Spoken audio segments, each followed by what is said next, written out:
straight into it here. I was just come off the back of a session where I was talking about the dynamics and how to control different players, and I had they've got two regulars here on my left. No go, I'm gonna call him, and Machiavelli. I had these two players on my right in the last game, and I had two players who I'd never played with before on my left. Now the dynamics are completely changed here, and I'm going to show you the difference in how you approach this. Hopefully successfully. The last session went successfully, so. But the other session was the dynamics. I wouldn't say, yeah, it probably is the way I prefer it, but there's more ways than one to skin a cat, but they change with these dynamics, so hopefully I get to show you the difference. I don't really know where to start to explain it. It's so complex, but hopefully the situations present themselves. Like this, for example, we're always pretty much going to take it down here because they free bet with their aces pre. Now this tells me that they have a lot of 10 jacks to just snap me on the flop there. 10 jacks, which they're not going to fold now, unfortunately. Um, we might have been able to bluff on different cards, but the way they snapped me, it was either flush draws or it was 10 jack or like a 6-8, but we block a 6-8. But some nines which got there, some sevens, which is probably the only hand we could make fold, even given this player, we know nothing about them. So pretty easy fold here, but the c bet on the flop was standard.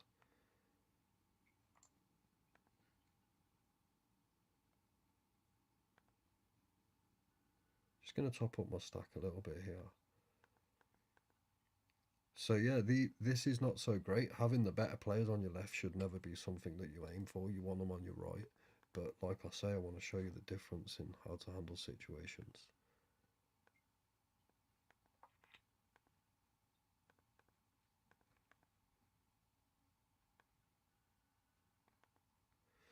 This is pretty much always a lead here. They should always brick this flop, and I mean, I don't like doing it, but I have to. I'm never checking all the way down to the river there with no showdown value. As soon as we get called dead, we just shut down though.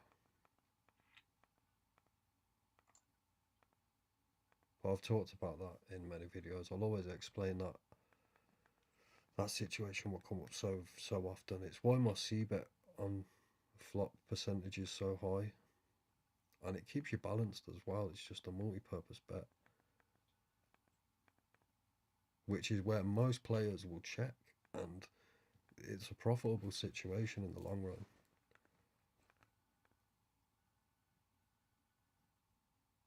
Because the other option is literally just to check down to the river, and then you're just giving up with the hand.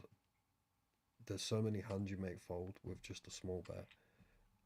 It's ridiculous. And then if you do go for the option of check check and then trying to steal it on the river, well, you've give your opponent 2 extra cards to possibly catch hands that can call it. And always in these spots you see players go, oh damn, I should have done it on the flop. Well, you had your chance. Like, when you break down the logistics of it,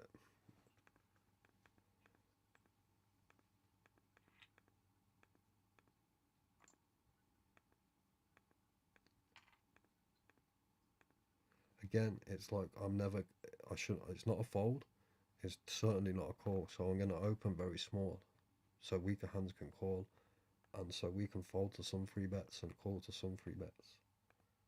I'm always going to pretty much open for this amount because it does entice free bets as well.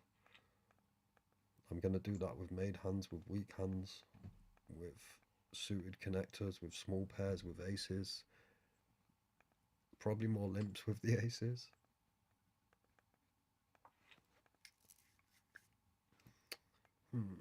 Again, it's one of them positions they should never even just be limping in there. I mean, I should just float out of position here just to try and outplay the guy and teach him a lesson, but there's no point in playing with some ego there.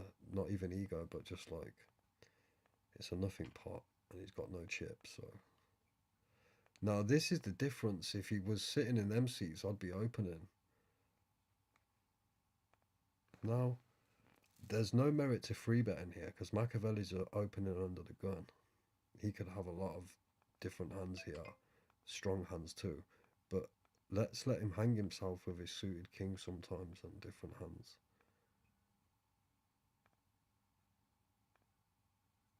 And plus we're out of position, so there's no merit to really free betting there. I mean, I could, but it's to take it down there.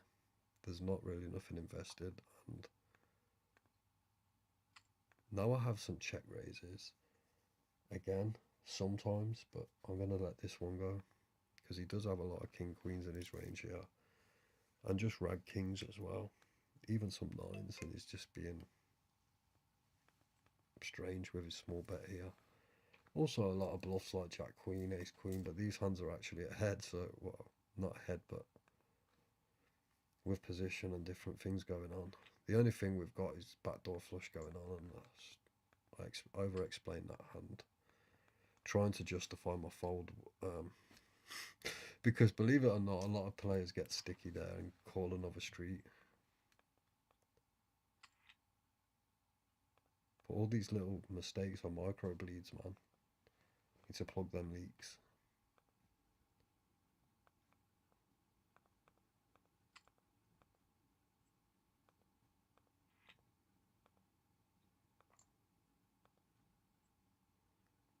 So one of the main things that's the difference between the last session is I'm going to be opening heavier when I'm on the button here, because I want these players to either fold more or free bet bigger so I can get away, if that makes any sense.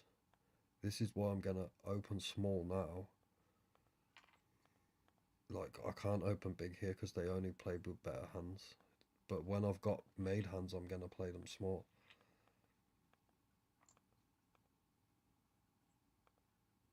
Yeah, I didn't do a great job of explaining that.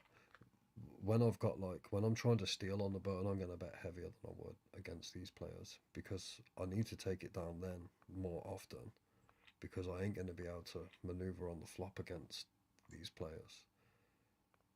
But against a weaker player, I can bet smaller because they're going to make more mistakes. This is a cheeky call.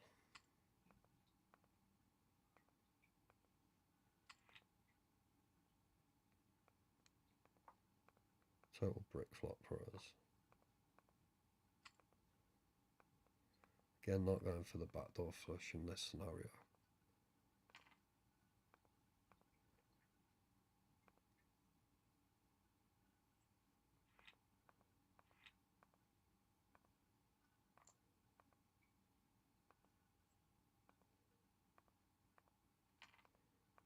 So really, like, with these players, I was saying that they're weaker players. They're not weaker players, actually. They're playing quite tight. Especially this player's folding a lot. This is what I mean. This is a good spot, and not a good spot, sorry, but a good example of just an easy fold. See, the more experienced player knows to free betters rather than call with and get no information. You know, they're fighting back. This player will do it more often than the lesser experienced players. So, like I said, this scenario is not as good as the other one. This is like the worst scenario, is the best way to explain it. But I still know how to navigate through them. But there won't be as much opportunities, of course.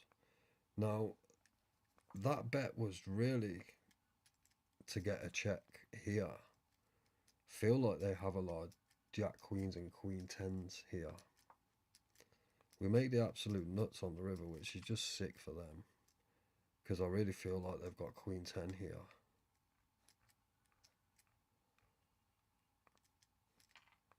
Just have to go for the max. If he's got queen 10, it's just gross.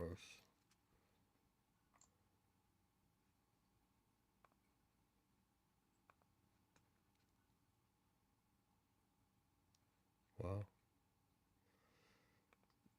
Unlucky, mate. Surprised he snaps with that. I mean, he's not even beating any two pairs.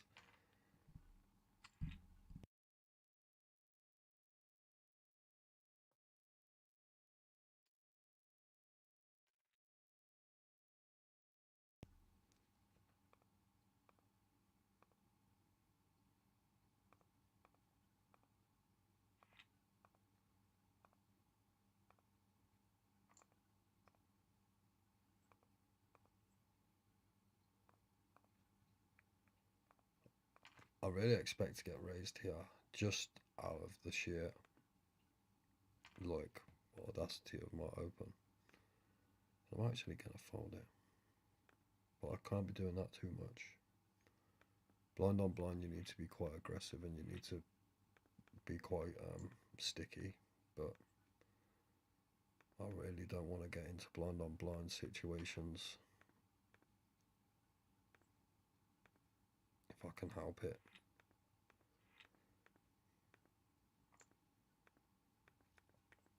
I mean, this is probably where my game needs the most work, and where probably most players' games need the most work.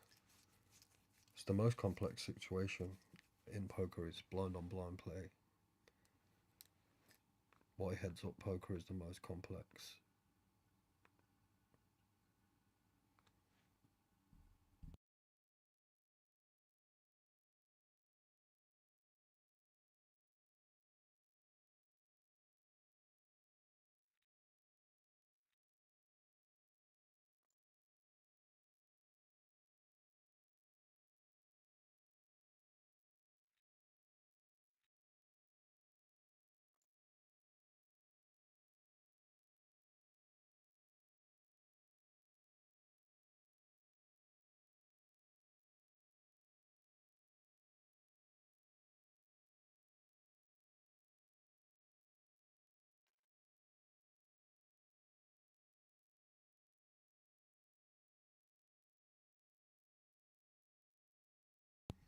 So I could free bet here, but I like the call because this player loves a free bet.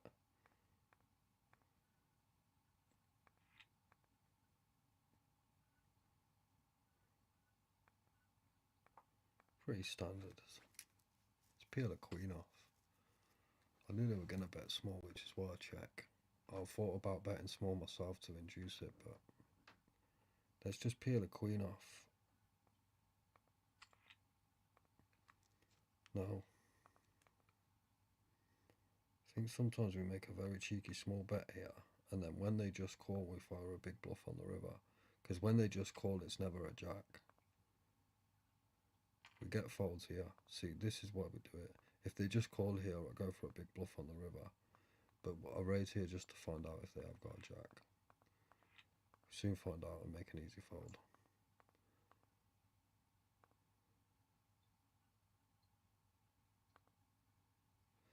Now, again, we're always going to have a stab at the pot, and we're never going to just surrender just on the flop there. So what goes into my thoughts as well is, like, if I check raise on the flop and he makes another raise, then I don't get to see the turn. We could have actually peeled a queen on the turn. So it's almost like a check raise, but I'm waiting till the turn to do it. And we could have a six. We do have some sixes in our range there, but I guess we do check raise if we have a six. So, and they're again asking the question with their jack, but it's time to shut down.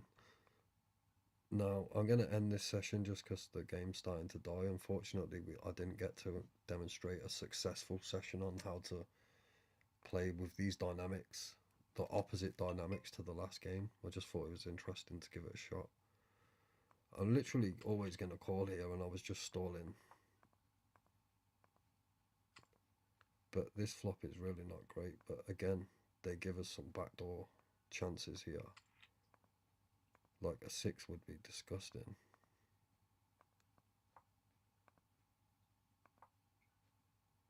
When it goes check check, I'm always going to steal it here, because I really don't think that they bet a jack again on the turn, and they bet again with an ace on the turn, so they're drawing. So I'm not checking with 8 high there. Nice little cheeky bluff there. But I'm going to end the session. I mean, I don't mind playing this guy heads up, but if that's the case, I want to be prepared for it and I want to do some analysis first. I should just... I mean, I used to be a heads up player, but to wake up that beast in me is just a whole different beast. And I've been playing so much 5-handed poker, it's hard to transist immediately. And I don't know what this guy's going to be like, but yeah, maybe I'll do some heads up sessions soon. But yeah, I'm going to end this session now, but just a quick one. I was trying to demonstrate the differences between the opposites of the dynamics, just to break it down. When I had the weaker players on my left, it was check-in to let them potentially open in spots where they shouldn't, make mistakes. I can trap them, and then the regular players can also think that they've got the best hand and make mistakes where I could trap everybody. So I've got full control, and I'm actually last to act. In the hand where I stack the guy with the pocket jacks, where I stack him with the king queen, I even knew what cards he had. Like that was a perfect example of how to check, let him bet. Then I was getting information whether the other guy had a set of queens or not. Like, I know from his reaction whether he's gonna continue or not as well. So without even putting money in the pot, that's why the other scenario is better than this one. This one is opposite. You need to be betting to get information from these players. There's a lot more complex dynamics to this one, so it's harder to explain. So maybe that's a whole nother session. But if I see these opportunities again, I'll jump in them. Even though they're not the best ones, but we come out of this on top again. We'll always come out on top in the long run. But I'm always going to put myself in these spots as well, which this game that I picked was like the worst lineup I could pick. But when I do this, I'm like, right, this is not a session where I'm just always trying to win money. This is me pushing myself to play the best players, put myself in tough spots, and progress as a player, right? We're always trying to improve. So there we go. Again, new to these streams, but hopefully getting better along the way at presenting.